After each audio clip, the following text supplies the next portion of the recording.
Praise the Lord. दोस्तों, हम आपका स्वागत करते हैं आज रात की प्रार्थना में। और आज मैं आपसे बात करना चाहता हूं कि हो सकता है आपके प्रियजन आपको अप्रिय जानते हो, आपको अच्छा नहीं मानते हो। कई बार ऐसा परिवारों में देखने को मिलता है, कई बार दोस्तों के बीच में ऐसे देखने को मिलता है, कई बार ऑफिसेज में जहां आप काम करते हैं वहां ये देखने को मिलता है कि एक व्यक्ति को कोई अच्छा समझता है और एक व्यक्ति को बुरा समझता है। हो सकता है आपके अंदर कोई कमी ना हो, लेकिन उसके बावजूद लोग आपको तुच्छ समझते हो या फिर गलत समझते हो या फिर अप्रिय जानते हो। इसके अनेक कारण हो सकते हैं। एक कारण तो यह हो सकता है कि आपके अंदर नहीं है कोई कमी, लेकिन फिर भी आदमी आपको दोषी ठहरा रहा है या फिर कमी आपके अंदर देख रहा है। दूसरा कारण यह हो सकता है कि आपके अंदर कुछ कमी वास्तव में हो, क्योंकि कोई भी मनुष्य परफेक्ट तो नहीं है। हर किसी के अंदर कुछ ना कुछ कमियां हैं, हमारे अंदर भी कुछ ना कुछ कमियां हैं, सबके अंदर कमियां हैं। परफेक्ट केवल परमेश्वर है, कमियां हम सबके अंदर हैं। और हो सकता है कोई व्यक्ति जिससे आप प्रेम करते हैं, जिसको आप अच्छा समझते हैं, जो आपके घर का सदस्य है, जो आपका दोस्त है, जो आपका मित्र है, जिसके साथ में आप काम करते हैं, वो आपको इसलिए तुच्छ समझ रहा है क्योंकि आपके अंदर कोई कमी है। हो सकता है आप परफेक्टली बोल नहीं पाते हैं, हो सकता है कि आप कम पढ़े लिखे हो सकता है आप बहुत अधिक पैसे वाले ना हो सकता है आप बहुत अधिक सुंदर ना हो। इस कारण से हो सकता है लोग आपको तुच्छ समझ रहे हो, या फिर हो सकता है आपके शरीर में कोई कमी हो, इसलिए लोग आपको तुच्छ समझ रहे हो। आपका व्यवहार के कारण लोग आपको तुच्छ समझ रहे हो। अनेक कारण हो सकते हैं, लेकिन आज मैं आपको उत्साहित करना चाहूंगा कि जिस कारण से लोग आपको तुच्छ समझ रहे हैं, उसी कारण से परमेश्वर आपको शिरोमणि ठहराएगा। परमेश्वर उससे भी आपके लिए भलाई को उत्पन्न कर लेगा। चाहे आपके अंदर आपके शरीर में कमी है या फिर कोई और कमी आपके जीवन में है, परमेश्वर उस कमी के द्वारा आपको ऊंचाइयों पर लेकर के जाएगा, क्योंकि आप एक ऐसे परमेश्वर पर भरोसा करते हैं जिसके लिए कुछ भी असंभव नहीं है। और बाइबल कहती है कि जिसने उस पर भरोसा किया वो कभी भी लज्जित नहीं हुआ, समाज में उसका मुंह काला नहीं हुआ। आप जानते हैं कि हम उत्पत्ति किताब को स्टडी कर रहे हैं, और आज जब मैं 29 अध्याय को पढ़ रहा था तो यहां पर मैंने याकूब के परिवार के विषय में जब मैं पढ़ रहा था तो उसके दो पत्नियां हैं, लिया और राहेल, जो कि दोनों बहनें हैं। लिया की कोई भी संतान नहीं थी और राहेल की भी कोई संतान नहीं थी, लेकिन याकूब राहेल से अधिक प्रेम करता था, लिया से नहीं। लिया से या फिर कम प्रेम करता था। उसका प्रेम जो था राहेल के लिए ज्यादा था। इस कारण से राहेल हो या फिर याकूब हो सकता है लिया को तुच्छ समझते थे, क्योंकि वो स्वयं इस बात को कहती है। 31 पद में लिखा है, 29 अध्याय 31 पद में, कि जब यहोवा ने देखा कि लिया अप्रिय हुई, परमेश्वर ने भी इस बात को देखा कि जो लिया है वो अप्रिय हो गई है। किसके लिए? याकूब के लिए, राहेल के लिए और अन्य लोगों के लिए। उससे ये लोग प्रीति नहीं रखते, उससे ये लोग प्रेम नहीं रखते हैं। तब परमेश्वर ने कुछ बड़ा काम किया। क्या किया? तब उसने उसकी कोख खोली, पर राहेल बांझ रही। परमेश्वर ने लिया की कोख को खोल दिया। उनकी कोई संतान नहीं थी। लोग लिया को तुच्छ समझते थे। याकूब लिया को तुच्छ समझने लग गया, राहेल लिया को तुच्छ समझने लग गई, और याकूब राहेल से प्यार करने लग गया। और इस बात को किसने देखा? परमेश्वर ने देखा। यदि आज लोग आपको तुच्छ समझते हैं किसी भी कारण को लेकर, परमेश्वर का वचन कहता है कि परमेश्वर ने देखा है कि लोग आपको तुच्छ समझते हैं। और जब परमेश्वर देखते हैं, वो केवल देखते ही नहीं हैं, वो उस प्रॉब्लम को सॉल्व भी कर देते हैं। यहां पर परमेश्वर ने ऐसे ही किया, लिया की कोख को खोल दिया। अतः लिया गर्भवती हुई और उसके एक पुत्र उत्पन्न हुआ, और उसने यह कहकर उसका नाम रूबेन रखा कि यहोवा ने मेरे दुख पर दृष्टि की है, इसलिए अब मेरा पति मुझसे प्रीति रखेगा। उसका पति याकूब के विषय में उससे प्रेम नहीं रखता था। हो सकता है आज आपके जीवन में भी कुछ ऐसा हो कि जब आपका पति आपसे प्रेम नहीं रखता, जब आपकी पत्नी आपसे प्रेम नहीं रखती, जब आपके बच्चे आपसे प्रेम नहीं रखते, या फिर आपके माता पिता आपसे प्रेम नहीं रखते, आपके मित्र आपसे प्रेम नहीं रखते, आपके काम करने वाले स्थान में कोई आपसे प्रेम नहीं रखता, हो सकता है हो, लेकिन आज मैं आपको उत्साहित करना चाहूंगा कि परमेश्वर ने जिस प्रकार लिया की ओर दृष्टि की, लिया के दुख पर दृष्टि की, उसी प्रकार परमेश्वर आप पर भी दृष्टि करेगा। और उन्हीं लोगों के सम्मुख, जिन लोगों ने आपको अप्रिय जान लिया, जिन लोगों ने आपको तुच्छ समझ लिया, जिन लोगों ने आपको नीचा देखा, उन्हीं के सम्मुख परमेश्वर आपको शिरोमणि ठहराएगा। और याकूब ने, राहेल ने, अन्य लोगों ने देखा होगा कि परमेश्वर ने लिया को आशीष दी है। याकूब को लिया से पहली संतान मिली। वो सोच भी यही रही है कि अब मेरा पति मुझसे प्रेम रखेगा क्योंकि मेरी संतान हुई है। इस प्रकार से परमेश्वर ने लिया को और भी संतानें दी। हम राहेल के विषय में भी यही समझते हैं। 30 अध्याय यदि आप पढ़ेंगे और उसका 22 और 23 पद में लिखा है, और परमेश्वर ने राहेल की भी सुधि ली, क्योंकि राहेल की भी कोई संतान नहीं थी, उसकी भी सुधि ली और उसकी सुनकर उसकी कोख खोली। जब उसने प्रार्थना की तो उसकी कोख खोली और वह गर्भवती हुई और उसके एक पुत्र उत्पन्न हुआ। सो उसने कहा, परमेश्वर ने मेरी नामधराई को दूर कर दिया है। क्योंकि नामधराई उसकी भी हो रही थी। जब लिया की संतान हो गई तो लिया ने फिर राहेल को तुच्छ समझा होगा। लोग उस समय बहुत नामधराई करते थे। जिन लोगों के कोई बच्चे नहीं हुआ करते थे उनके लिए गलत गलत बातें कहते थे। बहुत पुराने समय की बात है। तो यहां पर राहेल ने प्रार्थना की और परमेश्वर ने उसकी प्रार्थना को सुना और उसकी नामधराई को दूर किया। परमेश्वर आपकी भी नामधराई को दूर करेगा। यदि आप परमेश्वर पे भरोसा करते हैं, उसके पीछे चल रहे हैं, उससे प्रार्थना कर रहे हैं, तो आपकी नामधराई को दूर करेगा। जो समाज आपको बदनाम किया है उसे परमेश्वर दूर कर देगा और आपको उन्हीं लोगों के सम्मुख जो आपको बदनाम कर रहे हैं, उन्हीं लोगों के सम्मुख जो आपको तुच्छ समझ रहे हैं, उन्हीं लोगों के सम्मुख जो आपके लिए गलत गलत बातें कह रहे हैं, परमेश्वर आपको शिरोमणि ठहराएगा। परमेश्वर आपको ऊंचा उठाएगा। परमेश्वर आपको प्रतिष्ठित करेगा। परमेश्वर आपको सफल करेगा, आगे की ओर बढ़ाएगा। क्यों? कारण क्या है? क्योंकि आप प्रभु पर विश्वास करते हैं, बस इसलिए परमेश्वर लिया की तरह, राहेल की तरह आपको शिरोमणि ठहराएगा, आपकी नामधराई को दूर करेगा। जो लोग आपको तुच्छ समझते हैं, जो लोग आपको गलत कहते हैं, उन्हीं के सम्मुख परमेश्वर आपको शिरोमणि ठहराएगा। बाइबल कहती है कि परमेश्वर मेरे दुश्मनों के सामने मेरे लिए मेज बिछाता है। दुश्मनों के सामने, उन लोगों के सामने जो आपको गलत समझते हैं, जो आपका विरोध करते हैं, उन्हीं लोगों के सामने परमेश्वर आपको शिरोमणि ठहराएगा। परमेश्वर आपके लिए उत्तम उत्तम मेज को बिछाएगा, उत्तम उत्तम भोजन पदार्थों को उन्हीं के सम्मुख आपके लिए सजाएगा।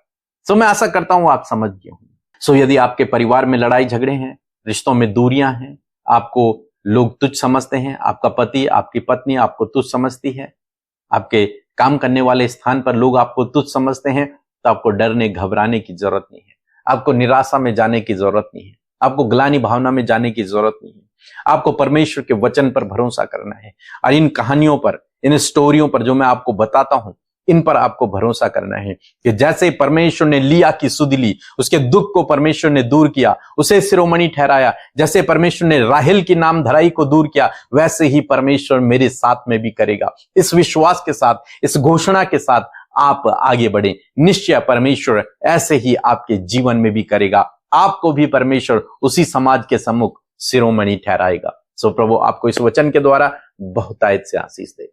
आमीन। लॉर्ड, आप सबको जय मसीह की इस सुंदर शाम में आप सबका स्वागत करते हैं। मैं आशा करती हूँ आप में से जितने भी भाई बहन इस प्रार्थना और वचन में हमारे साथ शामिल हो रहे हैं, मैं आशा करती हूँ कि प्रभु का सामर्थ्य वचन आपसे बातचीत कर रहा है। आपके पर्सनल लाइफ में जो कुछ भी हो रहा है, आप जो फेस कर रहे हैं, परमेश्वर का वचन आपको उत्साहित करता है, आपको ढाढ़स दिलाता है कि वो आपके साथ है, वो आपको बाहर निकालेगा। सो आइए हम सब मिलकर प्रार्थना करें, अपने विषयों को आज मन खोलकर प्रभु के आगे रखें। यीशु आपके जीवन में कार्य करेंगे। सो आइए मिलकर प्रार्थना करें। धन्यवाद धन्यवाद धन्यवाद करते हैं स्वर्ग में विराजमान अति पवित्र महान सामर्थ्य पिता। धन्यवाद करते हैं प्यारे प्रभु यीशु, हमारे लिए पिता से विनती करने वाले यीशु, हम आपकी महिमा आदर सम्मान करते हैं।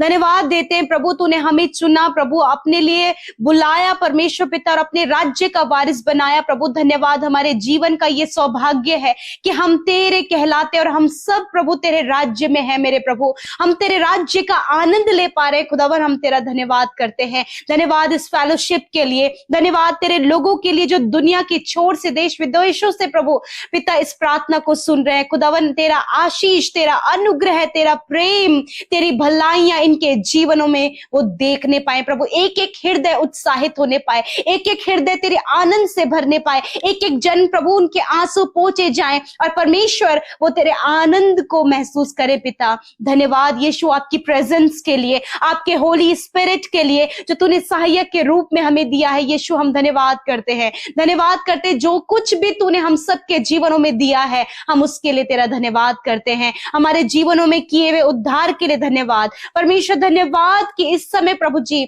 आपने अपने लोगों से अपने जीवित वचन से बातचीत किया, अपने लोगों को ढाढ़स दिलाया, उन्हें मजबूत किया, उनसे बातचीत किया, बहुतों को पिता तूने उत्साहित किया। मैं धन्यवाद करती हूँ, मैं धन्यवाद करती हूँ प्रभु कि पूरे दिन भर में प्रभु एक एक पल प्रभु तूने संभाला। दुर्घटना, खतरे, मुसीबतों से, एक्सीडेंट से, फ्रॉड से, गलत कामों से, गलत लोगों से प्रभु तूने प्रोटेक्ट किया, क्योंकि तू प्रोटेक्ट करने वाला परमेश्वर है। धन्यवादी है आपके सामर्थ्य वचन के लिए कि जो इस शाम में प्रभु तूने अपने वचन से हम सब से बातचीत किया पिता। एक एक सुनने वाले जन से परमेश्वर तूने बातचीत किया। यदि आज ऐसी कंडीशन, यदि आज ऐसी सिचुएशन, यदि आज ऐसी प्रॉब्लम्स पिता आपके लोग फेस कर रहे हैं, वो प्रभु देख रहे हैं कि उनके जीवन में ये सारी बातें हो रही है मेरे खुदावन, तो मैं आज आपसे प्रार्थना करती हूँ यीशु कि वो सारी सिचुएशंस, वो कंडीशंस, वो समस्याएं, वो प्रॉब्लम्स यीशु के नाम से मैं कमांड करती हूँ उनके जीवन से चले जाओ खुदावन। जैसी प्रॉब्लम लिया अपने जीवन में फेस कर रही थी प्रभु, जब उस पर कोई भी ध्यान नहीं दिया जा रहा था, जब पिता परमेश्वर उसकी नाम धराई हो रही थी प्रभु तूने सुधि ली परमेश्वर पिता और उसकी नाम धराई को दूर किया और प्रभु तूने उसके लिए परमेश्वर पिता अद्भुत आश्चर्य कर्म किया प्रभु जी, और वो उस आनंद की अनुभूति कर पाई प्रभु। उसी प्रकार खुदावन यदि आज लोग इन्हें तुच्छ जानते हैं प्रभु, यदि लोग इनसे प्यार नहीं कर रहे हैं प्रभु, इनकी कमियां, इनके अंदर कमियां हैं, बहुत सी प्रॉब्लम्स हैं पिता, बहुत कुछ जो इनके जीवन में ऐसा है प्रभु जो लोगों को पसंद नहीं है और वो नाम धराई कर रहे हैं प्रभु, उन्हें एक्सेप्ट नहीं कर रहे हैं। मैं आज प्रार्थना करती हूं कि यीशु आप कमियों को भी बदलकर भलाई को उत्पन्न करने वाले परमेश्वर हैं। आप कमियों से भी भलाई उत्पन्न करने वाले परमेश्वर हैं प्रभु। लिया जो बांझ थी पिता, जिसकी कोई संतान नहीं थी, तूने उसकी कोख खोली और तूने उसे संतान दिया और उसकी नाम धराई को दूर किया। उसी प्रकार प्रभु जी यदि आज कुछ बहनें ऐसी हैं प्रभु जिनकी कोई भी संतान नहीं, जब समाज में प्रभु उनका नाम धराई होती है, परिवार में नाम धराई होती है, तो यीशु मैं प्रार्थना करती हूँ इसी वक्त उनकी कोख खुल जाए और खुदावंद वो यीशु के नाम से प्रभु वो गर्भ का प्रतिफल पाए और उनका नाम धराई प्रभु यीशु मसीह आदर में बदल जाए in the name of Jesus.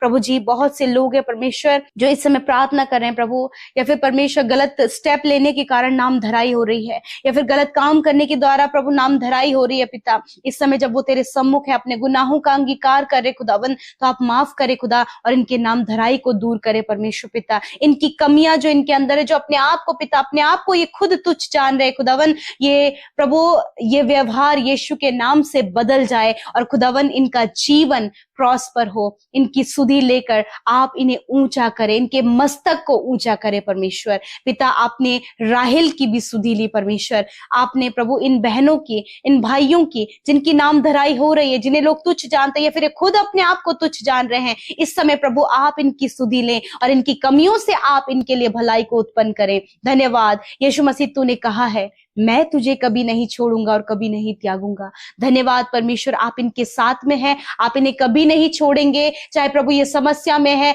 विरोधियों के सामने है परमेश्वर, आप इनके दुश्मनों के सामने, इनके विरोधियों के सामने, इनके नाम धराई करने वालों के सामने खुदावन आप इनके लिए मेज बिछाएं। जिस प्रकार भजनकार दाऊद कहते हैं कि तू मेरे सताने वालों के सामने मेरे लिए मेज को बिछाता है, उसी प्रकार खुदा इन भाई बहनों के लिए जब ये जीवन के बहुत से क्षेत्रों में स्ट्रगल कर रहे हैं प्रभु, खुदा ऐसे समय में आप इनके लिए मेज बिछाएं और इनके मस्तक को ऊंचा करें। खुदावन, जब ये अपने जीवन में प्रभु सक्सेस नहीं हो पाए हैं, अपने परिवार में, अपने रिलेशनशिप में सक्सेस नहीं हो पाए, जब इनके हस्बैंड, इनकी वाइफ प्रभु इन्हें तुच्छ जान रहे हैं, खुदावन, तो मैं प्रार्थना करती हूँ इनके रिलेशनशिप में आप आदर को दे, इनके रिलेशनशिप में परमेश्वर अच्छी बॉन्डिंग को दे। प्रभु यीशु मसीह, आपका प्रेम, आपका आदर इनके रिलेशनशिप में आए और एक दूसरे को खुदावन अपने से बढ़कर ये जान सके। खुदा, मैं धन्यवाद करती हूँ प्रभु, और होने दे पिता, इन्हें बेस्ट जॉब देकर ब्लेस करे, अच्छा जीवन साथी देकर ब्लेस करे पिता, एक अच्छी अपॉर्चुनिटी, प्रमोशन, ट्रांसफर, एक अच्छा पद देकर इन्हें आप आशीषित करें, क्योंकि पिता तू कमियों से उठाकर भलाई को उत्पन्न करता है। Thank you father Lord. आज की शाम में मेरे खुदावन, जितने भी लोग बीमार हैं, यदि आप बीमार हैं, आपके फैमिली में कोई बीमार है, मेरे साथ मिलकर प्रार्थना करें, और यदि वो व्यक्ति आपके सामने, तो उस पर अपने हाथों को रखें। यीशु मसीह, मैं प्रार्थना करती हूँ खुदावन, आपके वचन के अनुसार, आपके कहे हुए वाणी के अनुसार, तूने कहा है कि तुम बीमारों पर हाथ रखकर प्रार्थना करोगे तो वह चंगे हो जाएंगे। यीशु मसीह, मैं प्रार्थना करती हूँ पिता, इस समय परमेश्वर पिता प्रभु, हर एक भाई, हर एक बहन के लिए जो आज बीमारी में, दर्द में, घाव में, चोट में, नाना प्रकार के गंभीर से गंभीर रोग में पाए जाते हैं, यीशु के नाम से गंभीर बीमारी मैं कमांड करती हूं, जाओ इनके शरीर से। कैंसर, पैरालाइज, ट्यूमर, हर प्रकार की हड्डियों की समस्या, नसों की समस्या, आंतों में जो सूजन है, स्किन में जो प्रॉब्लम है, स्किन डिजीज, हर एक खुजली की बीमारी, हर एक एलर्जी यीशु के नाम से निकल कर चली जाए। मैं प्रार्थना करती हूँ प्यारे प्रभु जी पिता, इस समय प्रभु यीशु मसीह, मैं दुआ करती हूँ पल्लवी, जिन्हें ट्यूमर है, आपका ट्यूमर ठीक हो रहा है यीशु के नाम से। आप रिसीव करें अपनी चंगाई को। जो भी आपका ट्यूमर है वो इसी वक्त डिसॉल्व हो रहा है इन the name of Jesus. Pallavi अपनी चंगाई को रिसीव करें। Hallelujah, thank you Jesus, thank you father. मैं धन्यवाद करती हूँ प्यारे परमेश्वर। प्रभु मैं प्रार्थना करती हूँ ब्रदर महेश के लिए खुदावन, जिनको प्रभु लेग में प्रॉब्लम है, आपको परमेश्वर चंगा कर रहा है। भाई अपनी चंगाई को रिसीव करें। धन्यवाद करते पिता, जितने भी भाई बहन पिता इस समय प्रभु कानों से कम सुनते हैं, आंखों से कम देखते हैं, यीशु के नाम से इनके आंख, इनके कान चंगे हो जाए। इनका प्रभु ब्रेन में प्रभु जो आधे सर का सरदर्द होता है, यीशु के नाम से इसी वक्त परमेश्वर आपको चंगा कर रहा है। रिसीव करे चंगाई को। Be heal in the name of Jesus, be heal in the name of Jesus. हड्डियां इसी वक्त चंगी हों, नसें इसी वक्त चंगे हों, internal organs, heart, kidney, liver, pancreas, stomach heal हो यीशु के नाम से। गुप्त रोग नष्ट हो यीशु के नाम से। धन्यवाद करते पिता प्यारे परमेश्वर प्रभु जी, जिनके प्रभु सिर के पीछे साइड में हमेशा पेन रहता है और उन्हें चक्कर जैसे महसूस होते हैं, यीशु मसीह आपको चंगा कर रहा है, आपको चंगा कर रहा है। धन्यवाद करते प्यारे परमेश्वर। उधम, भाई उधम, मैं आपके लिए प्रार्थना करती हूं कि परमेश्वर आपको सिर के जो पीछे पेन है आपको चंगा कर रहा है। धन्यवाद करते प्यारे परमेश्वर। मैं धन्यवाद देती हूँ प्रभु हर एक बात के लिए, आपका धन्यवाद करते। इस समय आपने अपने लोगों को चंगा किया, छुटकारा दिया, क्योंकि प्रभु आप जानते हैं उनकी शारीरिक कमी को, आप जानते हैं उनके दर्द को, और आपने छुटकारा दिया। मैं धन्यवाद करती हूँ। आज रात में हर एक बुरा सपना, हर एक एंजाइटी, हर एक डिप्रेशन, हर एक अकेलापन इसी वक्त निकल कर चला जाए। अच्छी नींद से सुलाएं ताकि कल का दिन तेरे साथ में ये देखे और तेरी महिमा करे। धन्यवाद यीशु, आपने हमारी प्रार्थना को सुना, उत्तर हाँ आमीन में दिया। यीशु के नाम से प्रार्थना को मांगते हैं, सुने और ग्रहण करें। आमीन, आमीन और आमीन।